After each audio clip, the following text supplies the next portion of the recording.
येडा येडा येडा. दे रे आता बास. देतो आता बास.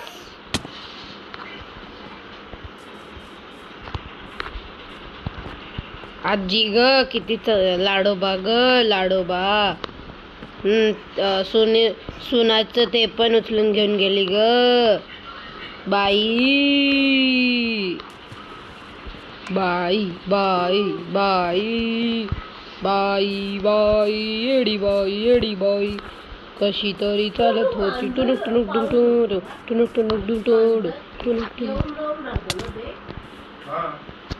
तो झोपला तो पण त्याच्या बाजूला झोपला आणि उठल्यावर मग त्याला कळालं.